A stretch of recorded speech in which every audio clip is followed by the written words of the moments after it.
loud, but this is just a typical dog kennel, puppy kennel. So we have cages in here with all the puppies and small dogs. And we got some music playing in here.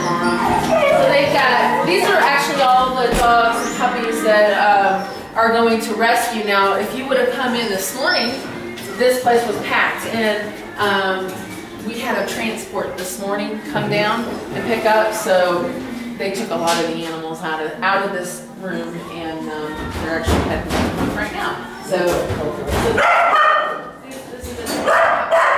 he's actually finishing up, so you know, cleaning up the whole coat, make sure they all have food and water, or water in their cage, and then as they make a mess, he just gets in there, cleans it up, puts it back in.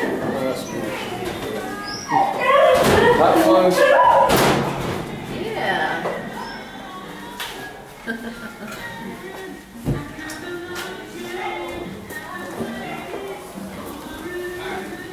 So again, just going down the hall, and you can kind of see it's just separated by days of the week. We have a couple other specialty rooms, like a nursery for the felines, like moms and kittens that come in, so we can make sure they get special attention.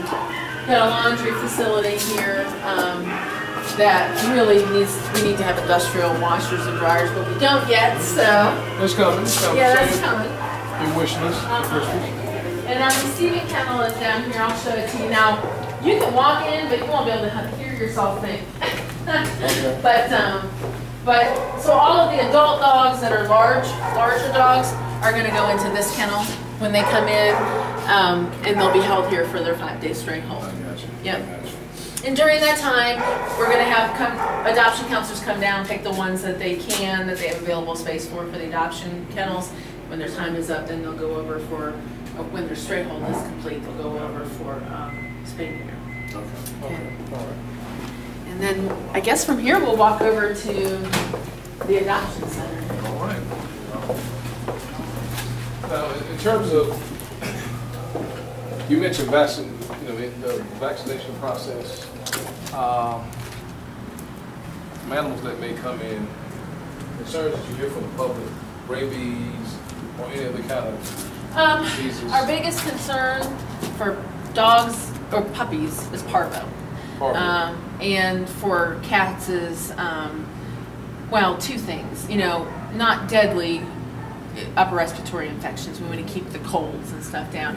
But for cats, the deadly thing that we're looking out for is panleukopenia. So those are the two things that we want to try to catch. Panleuk is not quite so prevalent, but we do see it, especially during the summer months.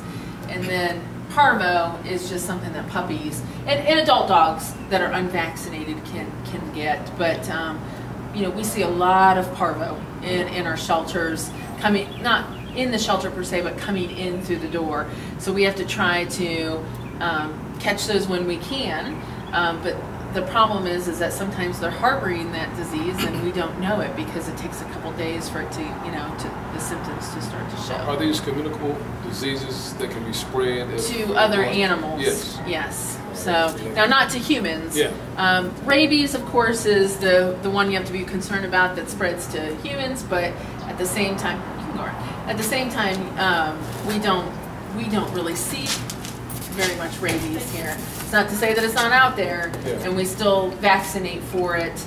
Not on intake, we vaccinate for it whenever they go up on the adoption floor and when they go out to rescue because it's a requirement. So and what the type of potentially prevalent diseases that an animal could have?